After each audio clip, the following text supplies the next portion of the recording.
Hi everyone, welcome to Edison Bob. Today we talk about the latest on DotSwap. So this is a video from February 2023 and it will provide a summary of everything we know about DotSwap so far. We will discuss what is it, any detailed discussion that happened so far that I'm aware of, frequently asked questions. We dive into a discussion about the implications and any open questions that are there so far. If you're new to the channel, please feel free to follow me on Twitter and on YouTube. You always find me with @EdisonBob. So let's jump in. Okay, what is DotSwap?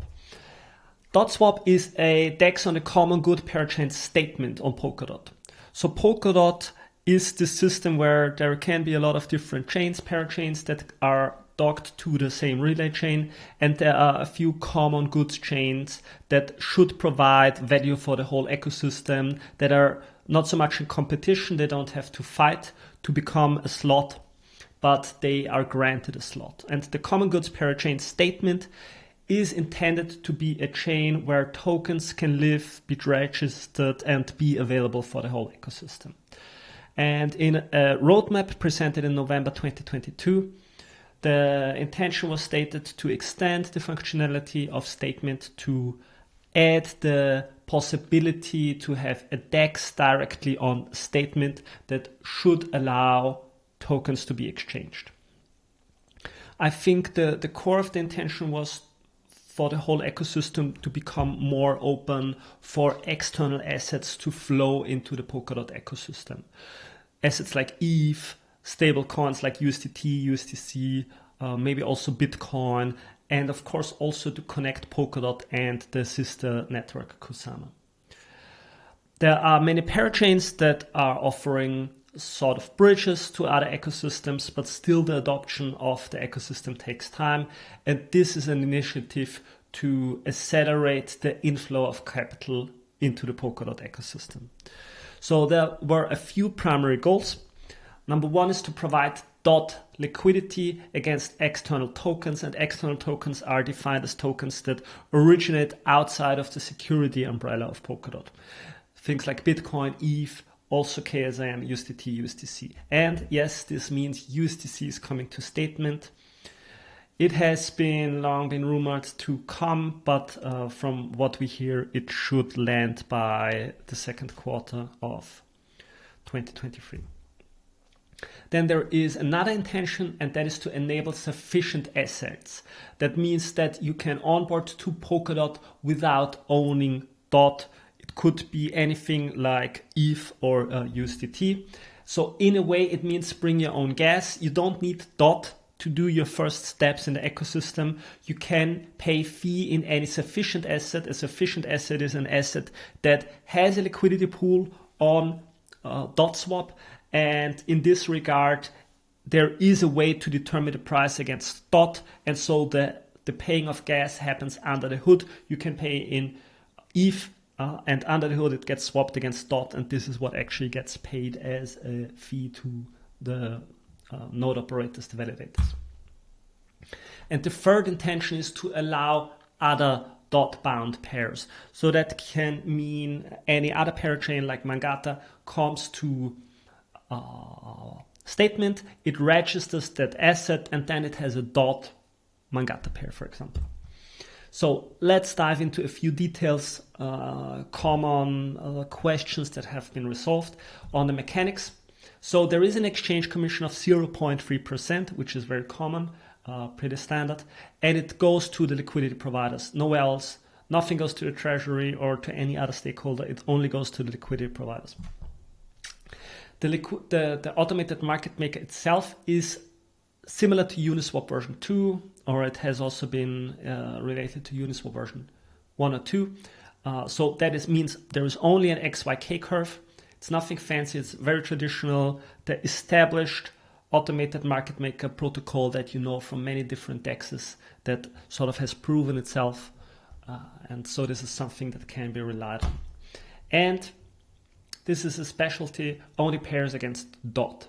So no stablecoin pairs, no stable swaps, only pairs against DOT. So what does it mean for tokens? The idea is that any parachain can register their native asset on Statemint and make it available to Statemint. And that the pool creation is permissionless. There's only a fee. Currently they consider 20, 50, 100 DOT. So that would be, I don't know, between $100 and $600 at the moment. And yeah, and this is an interesting implication. There is another common good parachain, Bridge Hub. So these are two parachains that are next to each other, and Bridge Hub is intended as a message router that allows tokens to flow into the ecosystem and then being routed to Statemint, for example. So if you want to see what's the newest in the ecosystem, also have an eye on Bridge Hub and what is happening there. So external assets, ETH, Bitcoin, KSM, USDC, maybe not USDT, might flow into the ecosystem. Let's say it's ETH via Bridge Hub and then land on Statemint and be processed there. And for those that are deeper into the tech, the term message router here is interesting because it means, or it implies there's this intention of maybe you're not even able to send an extrinsic to Bridge Hub, or you might not even be directly interacting with Bridge Hub at any point in time, but it only works to sort of route XCM messages to other parts of the ecosystem. Interesting to see what's coming here, but let's move on. Okay, and to the logistics. There is an audit happening by SR Labs. They are a very trusted auditing company. They are doing all of the ongoing audits of Polkadot. As far as I'm aware, Polkadot has had audits from several different companies, but the ongoing audits are done by SR Labs. And at the moment, the runtime upgrade is expected to land in the second quarter of 2023. But the prediction market thinks differently. If you visit Zeitgeist at the moment, you see that the predictions go to, will a DEX be deployed on Statemint or Statemine before the end of second quarter 2023? At the moment, there is a yes chance of 29% and no 70%. That's what the market thinks about it. But yeah, the liquidity isn't too big. It's, I don't know if I understand it correctly, it's less than $100 that is on the table here. So yeah, let's see. More to the frequently asked questions.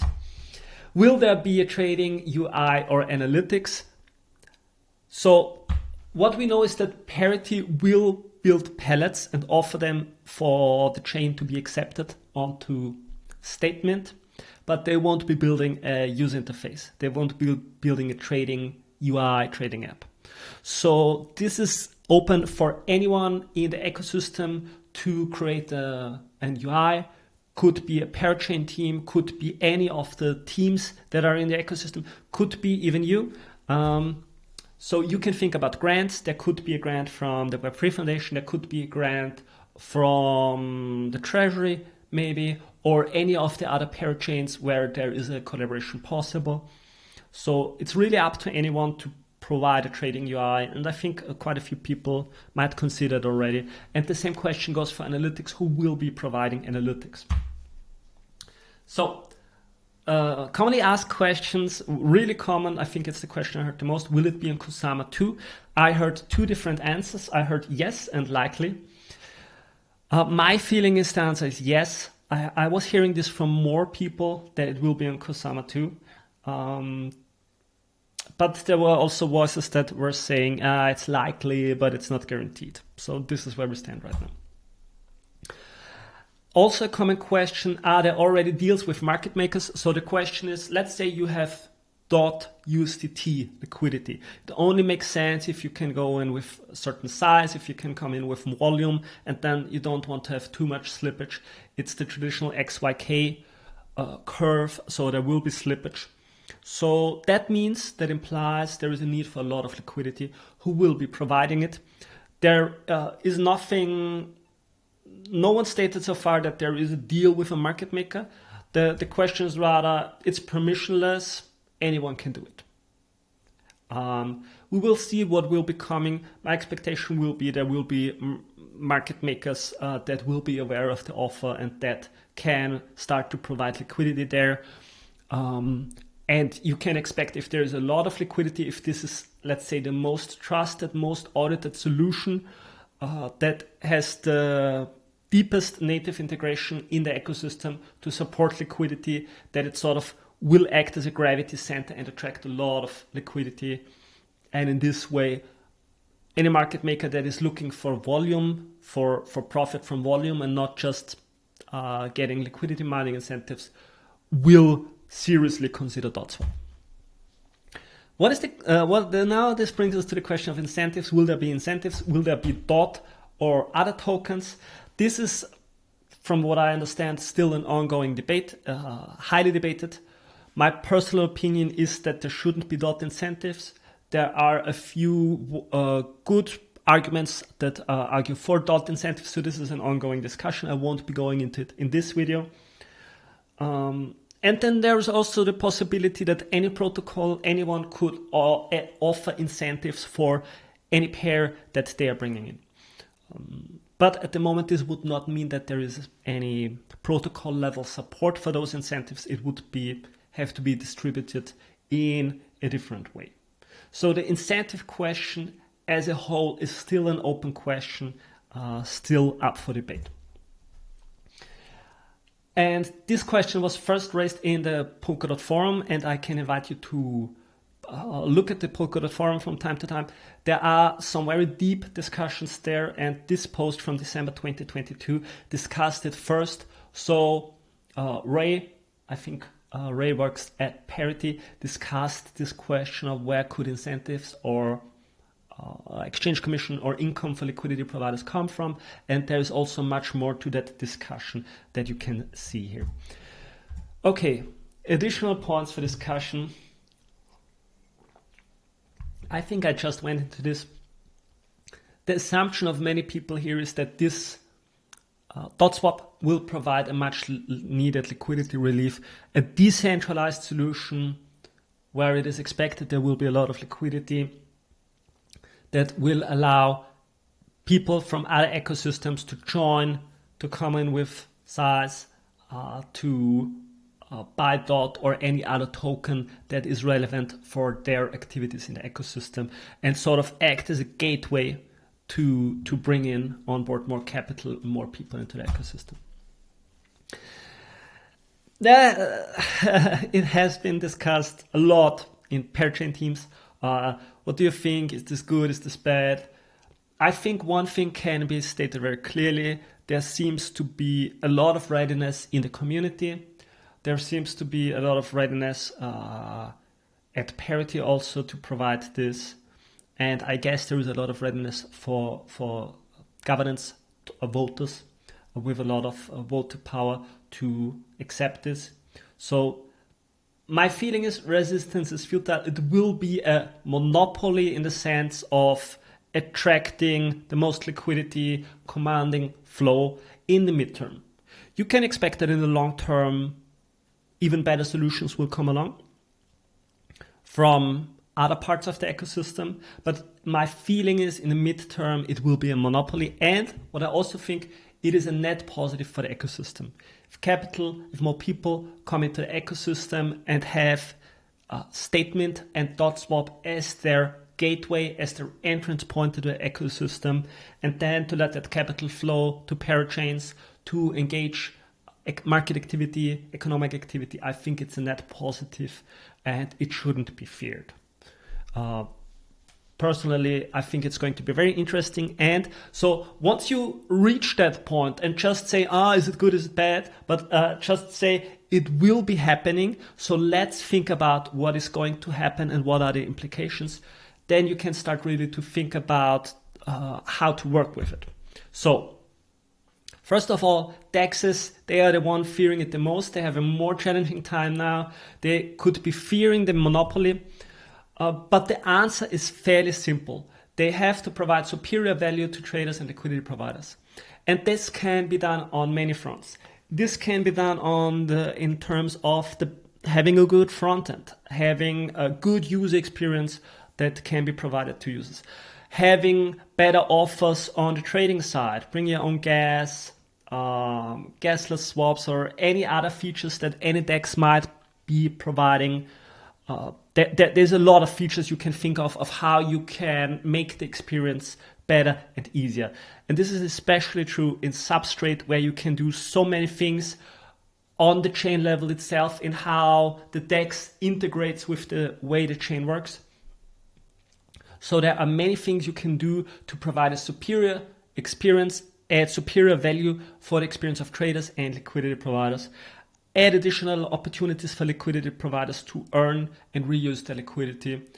So I think this just improves the challenge. This outsources the most simple parts of DEXs and automated market makers into this common good parachain that just offers the most basic service in the simplest possible way, in the best possible way. And so DEXs have a higher competition to sort of sort this out. Okay, let's move on. Yeah, and this is a very interesting thing, because now everyone who's building an ecosystem has to shift their attention. It has to see, okay, what is DotSwap doing now? What is BridgeHub doing now? What is Statemint doing now? How can I work with this? If there is really liquidity, if there's really size, can I work with this in any way? So there is this tectonic power shift happening at the moment, and a lot of teams are reorienting themselves, not only DeFi, but let's say mostly DeFi, but anyone who is working in DeFi, not only DEXs, and in any way related to working with value, working with flow, is now thinking about, if there is a lot of liquidity there, how can we work with it? So you see that attention is shifting, and I think the narratives that follow will also shift this year, 2023. Yeah, lots of implications in fields like capital onboarding flows. So how does capital flow, how does value flow once it enters the ecosystem? Where does it flow to? What are possible interesting XCM use cases and liquidity reuse? And as my personal prediction, when you follow this line of argument, Statemint will become a trusted intermediary and settlement chain. What does it mean? I have provided a lot of explanation for this train of thought on the Polkadot forum, but the idea is, at the moment, any parachain that wants to open channels to other chains, this at the moment is a lot of work. It's getting easier every quarter, but it is a lot of work. It binds human resources, it binds time, it binds technical capabilities. And so every parachain team has to think about this very deeply, about who do we want to open channels with, in which order, to add the most value to ourselves. And this is not ideal. The ideal case would be that channels just pop open, or you don't even have to think about where you get your tokens from. Think about Uniswap on Ethereum. On Ethereum, you can add any token on Uniswap, or on any DEX. You can add any token. There is no boundaries. In Polkadot, at the moment, you still have a hard time to add a token from another parachain if the other parachain doesn't open a channel with you. And so there are two ways how this can go. There is the way that I predicted here, where sort of any parachain, the easiest way for a parachain to get into the ecosystem and get access to a lot of tokens is to connect to Statemint, because a lot of other tokens will be there. And so connecting to Statemint will give you access to those tokens. There will be a high level of trust for Statemint. And so connecting to Statemint would give you access to just access those registered assets and start working with them. So if all the attention goes to Statemint first and accept those tokens as sort of canonical or trusted, then a lot of more attention will just get attracted to Statemint here. So this could mean that you could use Statemint to settle a lot of transactions, similar actually to the narrative that Bitcoin is stating, where Bitcoiners say that Bitcoin will become the settlement layer of the world. I don't think, or I wouldn't state that Statemint will become the settlement layer of the world, but at least in the Polkadot, it might become a settlement layer. I'm not saying it will happen, but I think, thinking about it, gives you an appreciation to think about the topics deeper and consider the implications. On the other hand, you could also argue this doesn't serve the actual problem. It should be solved much more decentralized. Channel opening should be flawless, easy, should happen instantly, and there should not be a central location for hosting tokens. Also a strong argument, and I think the answer will lie somewhere in between, or putting some effort into thinking how we can offer more decentralized solutions that don't rely on a central common goods parachain for settlement is also interesting. I'm not decided on what is the optimal solution. I think it's a very interesting discussion to have. Good, open questions, and then we're almost done. Would DOT incentives if you have DOT incentives, if you had DOT incentives, would it put DOT at risk of becoming a security? It's a very interesting discussion. People love to discuss if something is a security or not. I won't voice any opinion because I think I'm not qualified to voice it. I like to listen to conversations and arguments, but it's a very interesting question to ask. And could the Polkadot treasury become a liquidity provider and hold protocol-owned liquidity? There's also a very interesting discussion because protocols holding protocol-owned liquidity can make a lot of sense in many cases, and it might make a lot of sense in this case, adding liquidity to support one of the most important value flow choke points in the ecosystem. And this is sort of a technical question, but it might also be a holy grail in the future. So anyone who can offer really good solution to this might have found a really good business case. Can LP be reused cross-chain? So could I send my liquidity that is on one DEX and could I send it to DotSwap and then also use it there? This is a very deep discussion, which we also cannot cover here today, but it might be worth a real discussion with other people. So one point here is XCM version 3 is introducing a concept called remote locking, which means a token can be locked on one chain and the signal can then be sent to another chain and can signal to the other chain that, okay, the token is locked, now you can do something with that, which means the value is not really transferred to another chain, it still sits here, but it's locked, so another chain could now do something with the value. And you could use this to increase the capital efficiency, but at the same time, the capital is now locked and is sort of immovable. So you introduce this synchronicity problem of now the chains have to synchronize on what is the true state of value. While by their own nature, by themselves, they are black boxes that can do everything in their own universe. Parachain runtime can do anything however it pleases. But once you have this sort of connection between chains, when you reuse the value of one chain on another chain, it becomes a synchronizing issue of the chains have to communicate to tell each other what the state is. So XCM is a big topic for this, and spending some time to think about this could unlock really good business cases for the future. This brings us to the end of today's video. If you want to look at the same video, it's also on Polkadot as an article here. You can read all the talking points and I have provided some links for further reading. That's it for today. If you enjoyed the video, make sure to follow me on Twitter @EdisonBob. Make sure to follow me on YouTube. And I'm also happy if you send me a tip. You will find the link in the description. But that's it for today. Stay safe.